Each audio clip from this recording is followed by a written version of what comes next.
这大概是我见过最嚣张的熊猫了。当它出现在人们面前的时候，游客都被吓了一大跳。它一惊一乍的，让人们都不敢靠近它，仿佛是仗着自己的身份地位，想要将游客吓走。它这边的小熊猫更是气鼓鼓的，充满了脾气。但是有人看到它玩玩具，想要将其拿走的时候，没想到奶凶的小熊猫竟然紧紧抱着不撒手。要知道，熊猫可是非常的无赖，不少的饲养员面对熊猫简直是束手无策。他们不仅喜欢挑东拣西，甚至调皮起来，让饲养员都头疼不已。而这边的熊猫更是活到了国外，它就是胖达，简直就是动物园里的小霸王。当饲养员不给它喂奶的时候，没想到这只熊猫立马叉腰而起，仿佛是在警告饲养员对自己的态度好点。我可是国宝。要知道熊猫团子的脾气可不小，当饲养员正在照顾其他熊猫的时候，没想到身后的一只熊猫就搞起了偷袭，直接咬住奶妈的头发，似乎是在疯狂的报复。这吃醋的小模样让奶妈非常无奈，只能快速过来哄哄它。瞧着小家伙一脸傲娇，仿佛是在告诉人们，我卖萌我辛苦。为什么海豚会主动亲近人类呢？这是发生在海洋内的真实一幕。潜水员在像往常一样潜水的时候，海豚突然出现在身边。面对潜水员吐出的泡泡，几只海豚在这里玩得不亦乐乎，这场面就像是老友重逢，场面颇为欢乐。在水族馆内，小宝宝和海豚第一次接触，水下的海豚小心翼翼地探出头，靠近宝宝，主动让他抚摸。不久后，海豚的同伴也来到这里，争先恐后的想要和小宝宝玩耍。海豚本身就是一种特别有灵性的动物，它们之所以喜欢人类，则是因为它们对这个世界的独特理解。在海豚的脑海中，人类就像是一个小小的玩偶。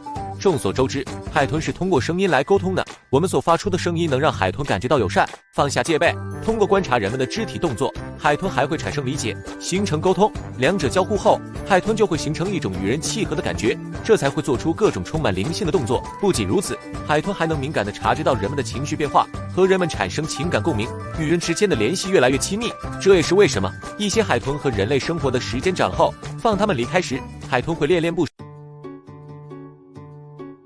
土拨鼠的挖洞速度非常快，它们用前手挖出泥土，后腿来疏导碎土。狗狗趴在土拨鼠身后，结果挖出来的土都飞到了狗狗头上。狗狗不满地用嘴巴拱着土拨鼠，土拨鼠受到打扰，忙出来看啥情况。结果狗狗心虚的不敢与土拨鼠对视，土拨鼠又埋头进去，狗狗直接用爪子拍它，气得土拨鼠回过头来咬着狗狗的爪子，真的太好笑了。面对狗狗的土拨鼠也可以十分平静，狗狗冲着土拨鼠狂吠，也不知道是它被吓到了，还是心如止水一般。只见土拨鼠不管狗狗多么暴躁，自己都是揣着手静静地站在那里，任凭对面的狗子怎么吼叫，土拨鼠都十分淡定。这样憨憨可爱的土拨鼠也不是毫无脾气的，两只土拨鼠在马路上就开始大打出手。只见他们气愤的都站了起来，两只前手架在对方的肩膀上，十分带范儿，不断推搡着，竟然出奇的可爱。不过野外的土拨鼠也很危险，就因为看了黄鼠狼一看，就被摁在地上摩擦。黄鼠狼也不是善茬，直接咬在土拨鼠的脖子上，悲催的被黄鼠狼叼走了。可曾听闻天空中的战斗机？老鹰可是号称天空霸主了，战斗力更是相当爆表。这边居然还敢打袋鼠的主意。老鹰在袋鼠的头顶上盘旋，它在等待着机会。袋鼠手忙脚乱的，只能是赶紧逃窜，还要一边提防着老鹰的突袭。老鹰俯身冲下，直接开凿，袋鼠都要被吓毛了。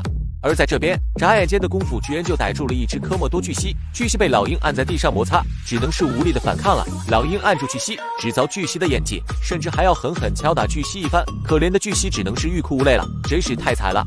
不过老鹰也是有不靠谱的时候的，这边一只老鹰还以为可以直接逮住猫咪呢，没曾想居然是隔着一层玻璃。老鹰扑腾着翅膀，已然是蠢蠢欲动，奈何也是未果。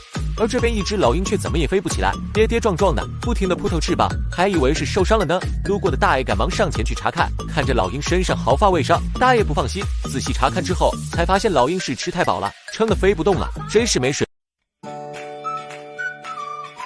快看，熊猫宝宝看到饲养员，二话不说就跑上前，抱住了奶妈的腿。奶妈反应过来后，开始挣扎，而熊猫宝宝却死死抱住不肯撒手。下一秒竟然直接将奶妈的鞋子抢了过来，熊猫宝宝拿到手后，一个熊打滚就跑到一边。熊猫版本这一番操作让奶妈也是十分无奈，真的是让人哭笑不得。而这边熊猫宝宝从房间出来后，不知道是不是因为心情不好，刚出来就一把将园区内的花给薅掉了，下一秒又爬到床上，就连竹子都没逃过熊猫宝宝的摧残，对着竹子就是一顿发泄。这时的熊猫宝宝还不解气，就对着玩具开始乱咬，最后气汹汹地跑回了房间，真的是太搞笑了。你们敢信吗？大熊猫都会说人话了，这是开始进阶阶段了吗？这只熊猫名叫初心，不但可以和奶妈无障碍交流，吐字还非常清晰。回家了，初心。看到这里，我小脑都萎缩了。现在的大熊猫都这么聪明了吗？下一步是不是可以进学校了？原来大熊猫本身就是有灵性的，长时间和饲养员待在一块，奶妈经常会和熊猫交流，久而久之，大熊猫就会发出一些拟声，真的是太聪明了。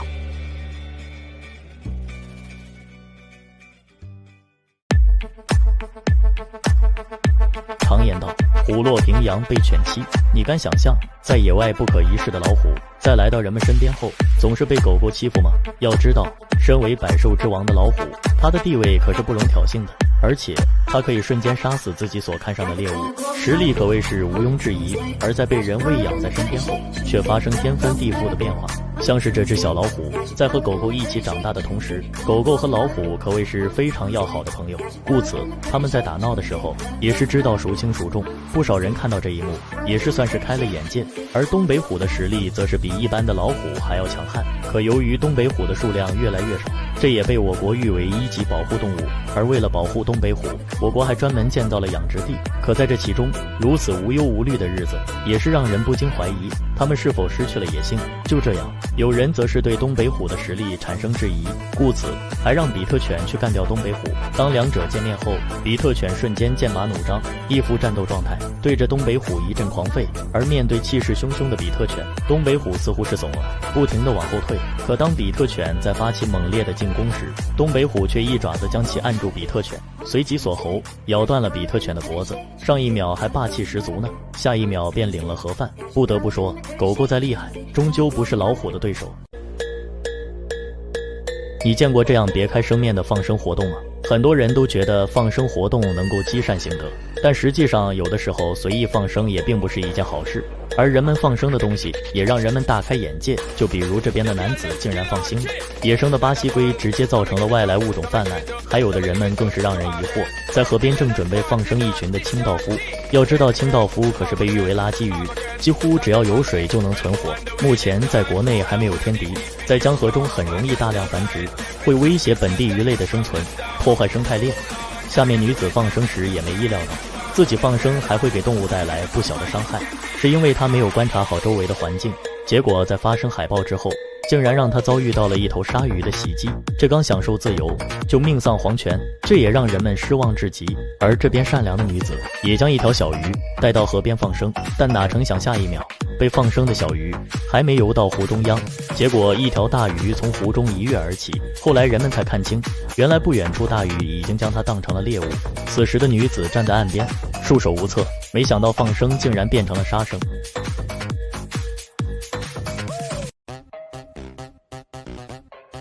家里的猫咪究竟有多幸福？主人在外工作上班，担心猫咪自己在家里无聊，给它们准备了各式各样的玩具。面对打地鼠机，猫咪玩得不亦乐乎，根本停不下来。下面这位虫主则是给猫咪准备恐龙玩偶，看到出现在家里的恐龙，好奇的猫咪在远处打量了半天，最终按耐不住好奇心，上前去查看情况。然而，在恐龙活动的瞬间，猫咪就被吓得原地起飞。虽然心里害怕不已，但它还是按耐不住好奇去探查一番。猫咪又踩又爱玩的样子，实在是太搞笑了。而在这边，主人准备了仿真的猫咪气球，看到这个怪异的玩具，猫咪警惕不已，这什么玩意儿？眼瞅着对方一再向自己靠近，猫咪数次向它发生恐吓，但主人却不依不饶，直到猫咪生气把气球打爆，才发现猫咪是真生气了。总有些调皮的虫主想着去恶搞猫咪，给他们买来玩具假蛇，好奇心使然，猫咪慢慢上前靠近，结果玩具假蛇突然活动，吓得猫咪又是一激灵。咱就是说，这虫主也太怂了吧，竟想这些损招来恶搞猫咪。牛肉好吃，富有丰富的营养物质，但你知道吗？杀牛的过程可是非常残忍的。大部分的农村大叔为了防止牛突然顶撞，都会将牛儿五花大绑，但这也架不住大体格子上100斤的牛儿激烈反抗。都知道牛脾气暴躁，但只有看到了现场，你才能够感受到牛儿的可怕。为了能够让牛儿毫无痛苦的死去，现在的人们都想出了各种办法，其中国外就发明了一种电击枪。由于现代主要是利用高压电流电击牛的大脑，因此当把牛赶到密闭狭小的空间之后，操作人员就会将电闸打开，只要牛被赶到指定地点，这个设备就会自然出发。在被电击之后，牛的大脑会瞬间死亡，并不会感受到过多的痛苦，因此人们都不会受到伤害，且不用听到牛儿的惨叫，心理上有负担。但我国的小伙杀牛则就比较温柔了，3秒让牛倒地滴血不见，过程相当的麻利，引得网友直呼这也太温柔了。瞧他直接拿着刀具一刀放血，牛儿直接重心不稳倒地死亡，这功夫只能说没有10年8年是练不出来的。游客来野生动物园参观，结果却遭到狮子拦路，成群结队的狮子走上马路，雄赳赳气昂昂的架势让人完全不敢上前。游客也被这一幕深深的震撼到，停下汽车主动给狮子让路，狮子在自己身边近距离走过，霸道的行走姿态，几百斤重的庞大身躯，压迫感极强。要是在野外遇到它们，恐怕根本没有活下来的机会。面对游客，狮子并没有做出过激的举动。要知道，狮子本身领地意识极强，对于贸然闯入领地的事物，通常会仔细上前打量一番。这头小狮子甚至抱着汽车啃咬起来，这场面未免也太硬核了。得亏汽车质量过关，否则一车人恐怕就要沦为狮子的盘中餐了。千万不要以为躲在车里就是绝对安全的，曾经就有过狮子咬开车门把手的例子。要不是游客反应速度快的，迅速反锁上车门，后果不堪设想。而在这边，霸道的雄狮对于闯入自己领地的汽车，直接卖力啃咬，司机慌了，一脚踩动油门想要离开，结果直接带着狮子跑了。就这，狮子还不肯放弃，想要继续尝试呢。如果不是亲眼所见，我是万万不敢相信，现在的农场主竟然是用这种方式来给马儿做标记的。天真的马儿感觉有点不对劲，屁股底下突然凉飕飕的，这是什么东西？在坚持了几秒钟后，马儿还没反应过来，一个数字标记就出现在了马儿的屁股上，这到底是什么情况？原来在农场内，大量的马匹无法被辨认，生怕混淆马匹之间的管理，人们就会用数字给它们标上号。但在过去，这种标记方式都是用烙铁来进行的，烧红的烙铁接触到皮肤，能在它们身上留下一个难以抹除的疤痕，但整个过程却是极其残忍的。伴随着和烙铁的近距离接触，马儿都会激烈的挣扎反抗。有不少农场主因为疏忽大意而被马儿踢伤。在现代科技不断进步的今天，人们也找到了一种两全其美的方式来对它们进行标记，那就是利用液态氮，把烙铁放入零下196度的液态氮内，在将其取出的时候，烙铁上面冒着铝与寒气，这些烙铁接触到皮肤，只会有冰冰凉凉的感觉，完全没有痛感，在不经意间就完成了标记。